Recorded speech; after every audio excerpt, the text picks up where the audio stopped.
¿Qué tal, hermanos? Un saludo, Dios les bendiga. En la transmisión de hoy quiero compartir con ustedes el capítulo 4, versículos del 1 al 26, capítulo 4, versículos del 1 al 26 del Evangelio según San Juan, y estaremos examinando un poco la historia de esta mujer samaritana, cómo ella fue entendiendo poco a poco la idea del Señor Jesucristo y cómo el maestro tuvo esa paciencia para explicarle poco a poco, paso por paso, cómo el Señor quería presentarse a ella como esa agua viva y cómo el creyente debe adorar al Padre en espíritu y en verdad, entendiendo quién es Dios, no un lugar, no aquí y allá, y en verdad, con una conducta, con una vida que refleje esa gloria del Señor, una vida que vaya acorde a su mandamiento, no una vida perfecta, pero sí una vida de lucha contra el pecado, de resistencia al pecado.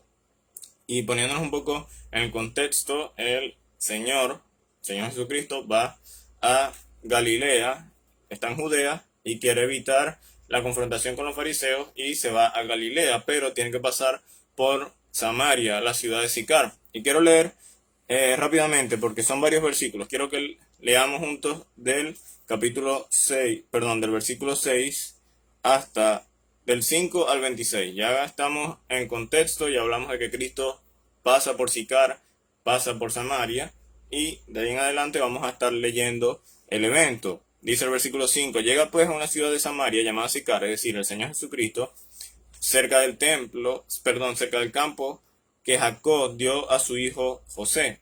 Y estaba allí la fuente de Jacob. Jesús, pues fatigado del camino, estaba sentado ahí sobre la fuente, y era como la hora sexta, es decir, eran como las 12 del mediodía más o menos. Y dice que el versículo 7, llega una mujer de Samaria a sacar agua, y Jesús le dijo, dame de beber, pues sus discípulos habían ido a la ciudad para comprar alimentos.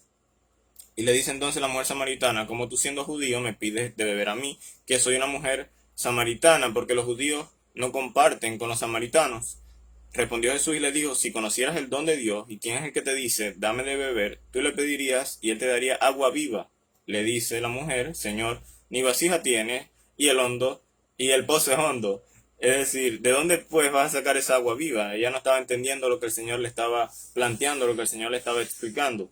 ¿Eres tú acaso mayor que nuestro padre Jacob, que nos dio el pozo, del cual bebió él mismo y dio de beber a sus hijos y su ganado? Respondió Jesús y le dijo, todo el que bebe esta agua volverá a tener sed, mas el que beba del agua que yo le daré no tendrá sed jamás, sino que el agua que yo le daré se hará en él fuente de agua viva que brota para vida eterna.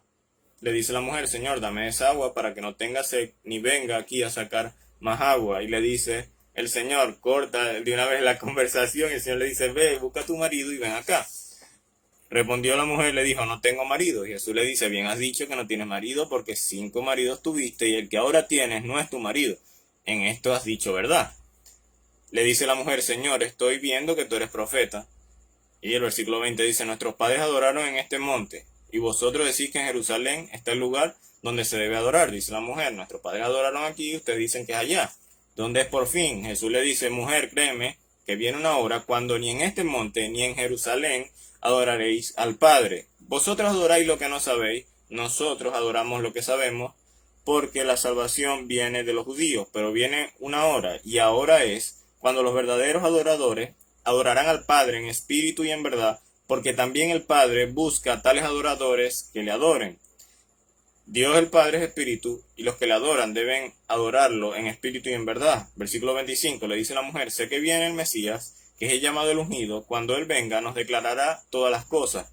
Jesús le dijo, yo soy el que te está hablando. Más adelante va a decir que la mujer salió corriendo, muy sorprendida, y fue a su pueblo, a su gente, a contarle lo que el Señor había hecho con ella. Así que, rápidamente, para analizar el texto, podemos ver que en los versículos del 5 al 15, el Señor se encarga de explicarle a la mujer samaritana qué era esa agua viva, para posteriormente llegar a su situación personal de inmoralidad sexual que ella estaba viviendo, y posteriormente hablarle de la adoración en espíritu y en verdad. No es casualidad que primero el Señor le dice agua viva, y le dice, mira, si tú supieras quién te está pidiendo agua, Tú le pedirías agua a él y él te daría agua viva. Y luego le aclara, le dice, mira, tienes esa situación con tu pareja, el cual no es tu marido, porque has tenido 5 maridos y todavía esos 5 maridos, tienes ese desorden en esa parte, el más le motiva a la corrección. Ahora bien, y luego habla de adoración, espíritu y en verdad. Ahora bien, vamos poco a poco. Primeramente, el Señor se acerca a ella, le pide agua, era la hora sexta, el Señor estaba fatigado. Obviamente eso muestra su humanidad, pero también va a mostrar su deidad con su omnisciencia, porque él no conocía a esta mujer. Simplemente a través de su conocimiento, de su sabiduría divina, le dice, mira, tienes esta situación, y ella no se lo esperaba. De hecho, ella dice, Señor, yo creo que tú eres profeta, ¿no? Por esa predicción, ese planteamiento que le hace el Señor sin saber nada acerca de ella. Así que el Señor está con ella y ella se acerca, él está ahí en el pozo sentado y ella se acerca y va a sacar agua. Ahora bien, el Señor voluntariamente le habla a ella, a la mujer, le dice, mira, dame de beber. Alguien dirá y leerá esto y dice, Bertale, el Señor ni siquiera por favor le dice a la mujer, ni siquiera me puedes ayudar o por favor. El Señor sigue grosero, dame de beber. No, para esto hay que entender el contexto y la situación. Los hombres, los rabinos, el Señor era un maestro, era un rabino. Los rabinos no hablaban con las mujeres, no acostumbraban a hablar con ellas. Es decir, una mujer para un rabino no era una situación en la que él quería estar inmerso, no quería relacionarse quizás con ella, pero el Señor rompe ese paradigma, rompe esa parte cultural de los rabinos, y no solo eso, sino que era samaritana, y ya un samaritano hombre con otro samaritano hombre era complicada la relación. Así que el deber de Cristo, el deber de un rabino, el deber de un ser humano más, según el contexto y la situación, era ignorarla. Es decir, no tenía que hablarle, él iba a estar sentado allí, ella iba a pasar, iba a buscar su agua y se iba a ir, y el Señor no iba a tener que hablar con ella. Era el deber ser según la cultura, pero el Señor rompe con la cultura, él rompe con todo ese paradigma hasta cierto punto machista, con más privilegios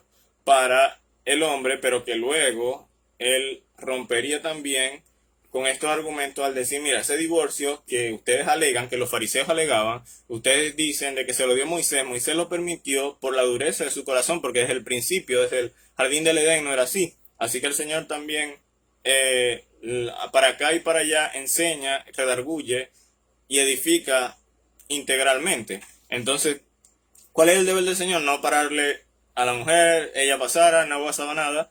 Si él no le hablaba, no iba a pasar nada, él no estaba siendo grosero, era la forma. Pero el Señor se acerca a la mujer, simplemente el hecho de querer entablar una relación, no una relación, una conversación con ella, demuestra que el Señor estaba interesado en ella y que quería predicarle esa agua viva, quería predicarle su evangelio, quería predicarse a él mismo como esa fuente de agua viva para vida eterna. Y él le dice, dame de beber, y la mujer le dice, mira, yo siendo samaritana y tú judío, los samaritanos no se tratan. Y el Señor comienza introduciendo de una vez el aspecto espiritual. Le dice, mira, si tú supieras con quién estás hablando, si supieras quién te habla, le pedirías agua y yo te daría agua que salte para vida eterna. Y la mujer, el versículo 11 dice que la mujer le dijo, mira, ni vasija tienes, ¿cómo vas a sacar esa agua de ese pozo que está tan hondo? Es decir, ella sigue creyendo, sigue pensando de que él está hablando de esa agua de ese pozo, pero él no le está hablando de esa agua de ese pozo, él está diciendo es un agua espiritual, está hablando en el aspecto espiritual.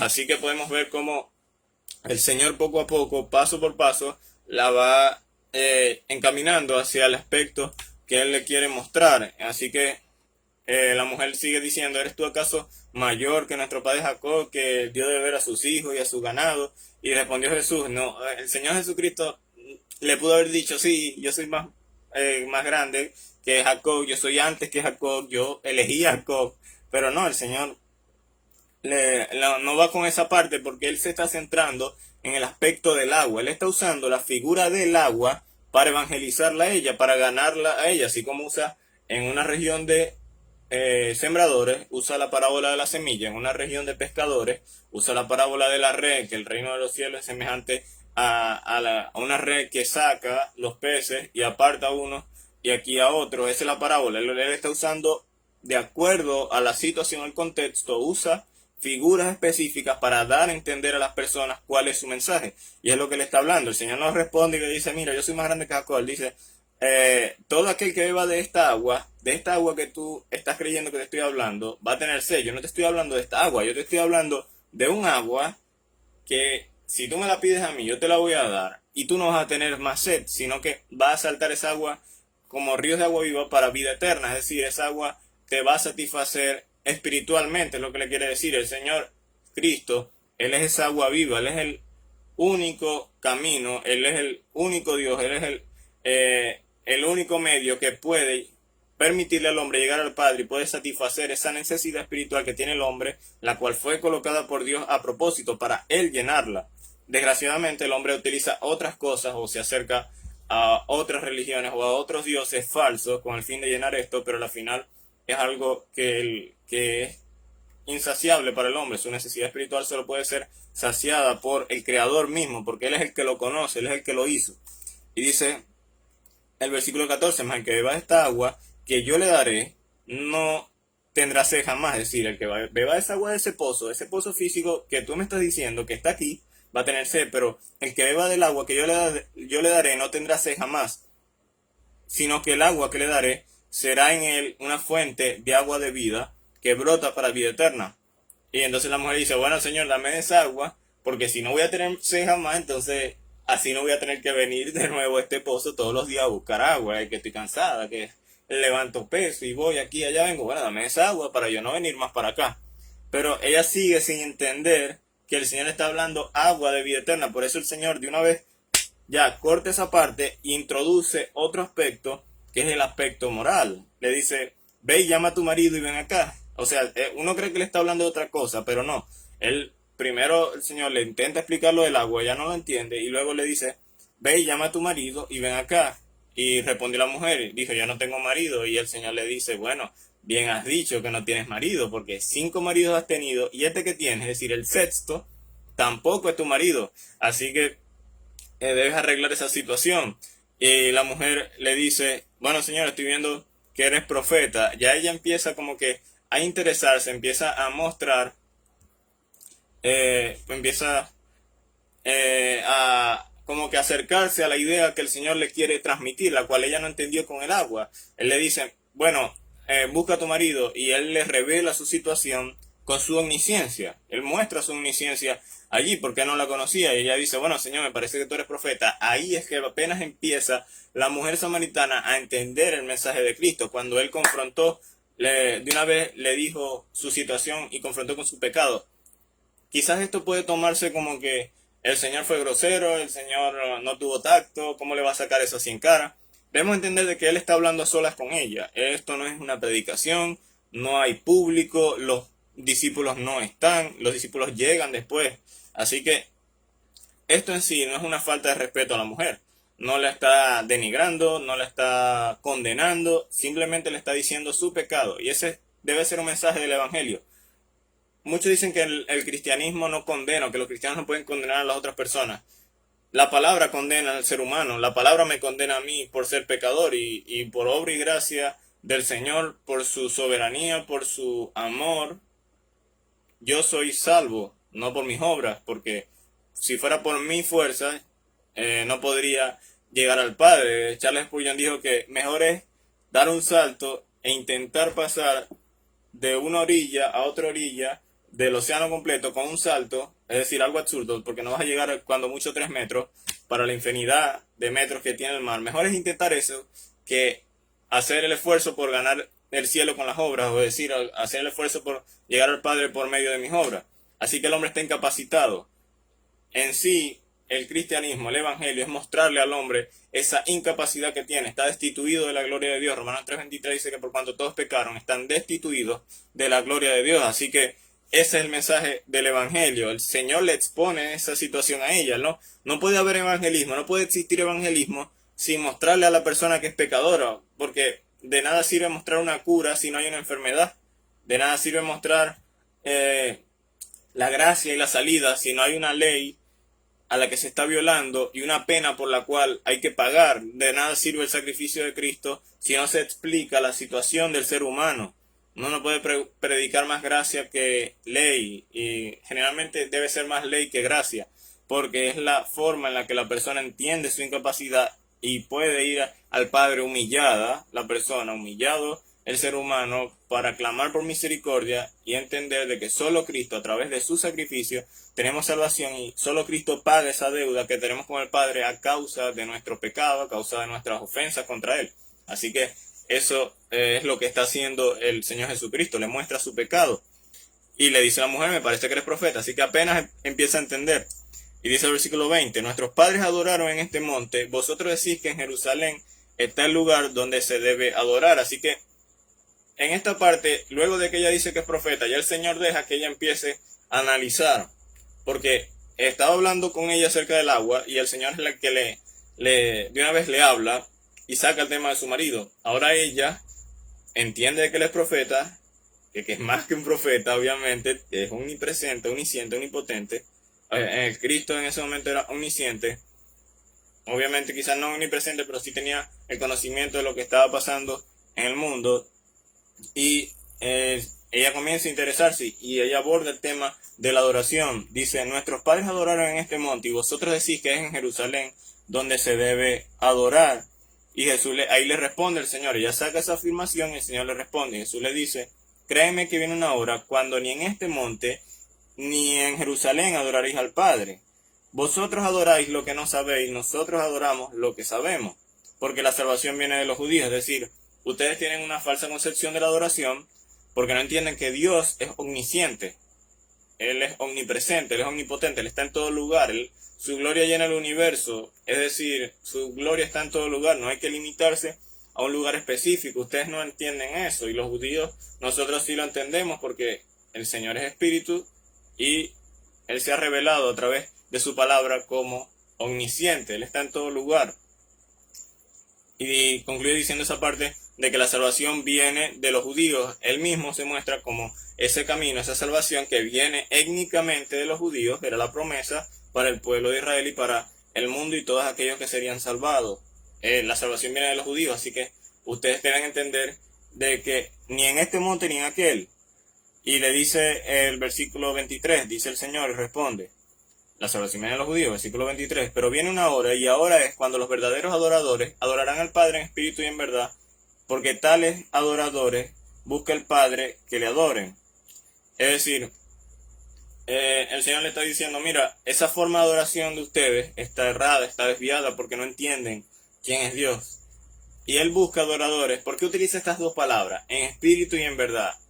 No es casualidad que el Señor usa estas dos palabras, en espíritu y en verdad. ¿Qué quiere decir en espíritu? Bueno, entiende de que no es aquí ni es allá. Él es omnisciente, Él está en todo lugar, es espiritual, Él es el ser más sublime, excelso, grande. No hay que limitarse a un lugar. Pero ¿por qué dice en verdad? Porque obviamente se está refiriendo a la parte moral de la persona, a la parte de la honestidad, la cual ella debía corregir, porque no le servía de nada adorar en este monte, aunque fuera en este monte, no le servía de nada porque su vida iba a espaldas a los intereses y a lo que el Dios que ella desea adorar pide y exige. A nadie puede decir que ama a su esposa y hacer cosas que le desagraden constantemente y aún así decir que ama a su esposa. Nadie puede decir que ama o valora las palabras de un amigo si nunca toma en cuenta sus consejos. Es decir, algo contradictorio. Debe haber verdad, honestidad hacia el objeto a quien uno respeta, a quien uno valora, y a Dios en este caso a quien uno adora. Así que en espíritu y en verdad. Y dice el versículo 24, Dios es espíritu, y los que adoran deben adorar en espíritu y en verdad. Y le dice el 25, le dice la mujer, sé que viene el Mesías, que es llamado el ungido, cuando Él venga nos declarará todas las cosas. Y Jesús les dijo, yo soy ese con el que estás hablando, yo soy ese Mesías con el que tú estás hablando. Antes de comentar los dos últimos versículos, quiero decir algo con respecto al versículo 23 y 24. Dice, el Señor vuelve a decir en espíritu y en verdad, algo que ya lo ha dicho en el 23, Él repite, y esto es algo en hermenéutica fundamental. Debemos prestar atención cuando el autor repite constantemente las afirmaciones, cuando hace énfasis, y dónde están los verbos. Adoradores adorarán. El Señor busca adoradores que le adoren, así como en nuestro país hace 4 o 3 años había una escasez de alimentos y todo estaba regulado y las colas y todo eso, no había oferta, sino más bien demanda. Bueno, quizás puede entenderse un poco de que los adoradores en espíritu y en verdad, que el Padre quiere que lo adoren, son escasos o están no en peligro de extinción, porque el Señor siempre tendrá un remanente de verdaderos creyentes y adoradores, por lo menos hasta que Él venga. Y lo que estoy diciendo es que esos adoradores no son fáciles de ver, sino que el Señor quiere que esos adoradores le adoren, porque no todo el mundo entiende que el Señor es espíritu y de que nosotros debemos vivir una vida consona en verdad a lo que Él desea. Así que esa es la idea, espíritu y en verdad. El Señor es omnipresente, Él es grande y en verdad es que una persona que se acerca al Señor, que quiere ser un adorador, debe siempre entender de que debe vivir una vida consona a la palabra, consona a los mandamientos de ese Dios. Y concluye, le dice la mujer: sé que viene el Mesías, el que es llamado el ungido. Cuando Él venga, Él nos declarará todas las cosas. Primero, ella tuvo que entender de que creyó de que Cristo era profeta. El Señor tuvo que prácticamente confrontar con ese pecado en privado. Luego ella empieza a asomar o a hablar acerca del tema de la adoración, y el Señor poco a poco la va llevando a explicarle cómo debe ser la verdadera adoración.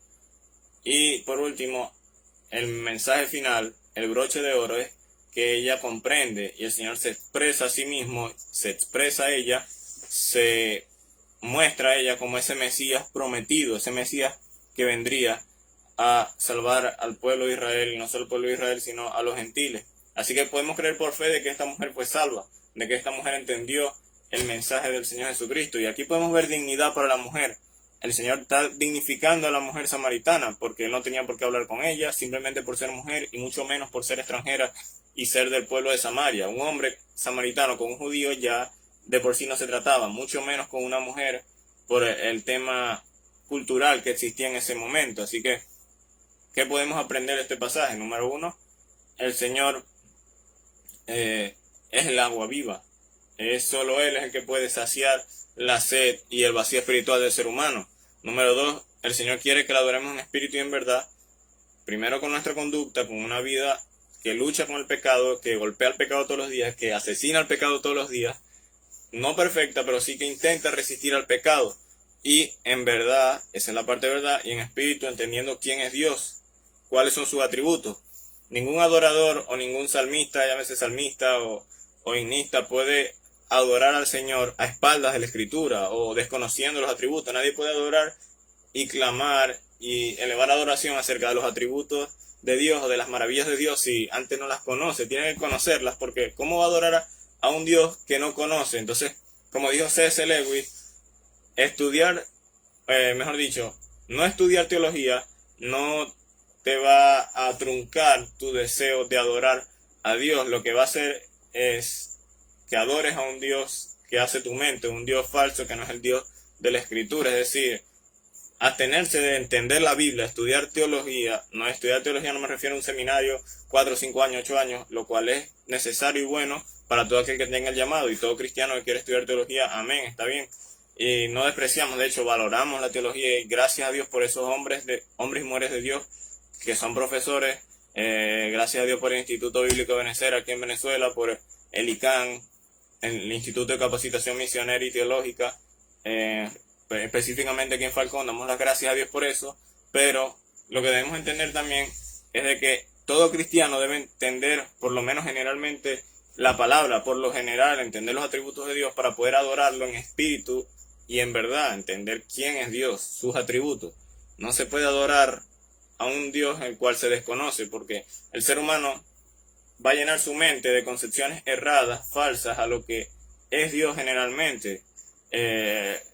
Si la ausencia de la Escritura no se solventa, o si la Escritura no está allí para encaminar nuestra adoración hacia el Señor, hacia sus atributos, hacia su carácter, estaremos adorando de forma errada, y cuidado si no estar adorando un Dios que ha hecho nuestra mente. Así que debemos cuidarnos de eso.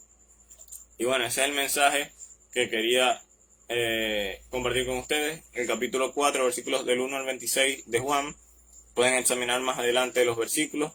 Y bueno, espero que haya sido de bendición, hermanos, que el Señor nos ayude a ser esos adoradores en espíritu y en verdad que el Señor está buscando, que el Señor nos ayude a entenderlo, a comprenderlo, no en su totalidad porque perderíamos la cabeza, pero sí a intentar sumergirnos, por lo menos mojarnos en el amplio mar de la Escritura, en el amplio mar del conocimiento de Dios, por lo menos mojarnos y sumergirnos. Alguien dijo que yo no puedo entender todo el mar, pero sí puedo mojarme y sumergirme en la orilla, y eso es lo que quiere el Señor, que entendamos la Escritura, que entendamos cómo quiere Él que la adoremos cuando Él lo ha determinado en su palabra, cómo quiere Él que lo exaltemos en espíritu y en verdad, como Él lo ha expresado. Así que si estás en un ministerio de adoración, si quieres cantar, si quieres ser corista, si eres músico, quieres ser músico, este pasaje te lo recomiendo mucho.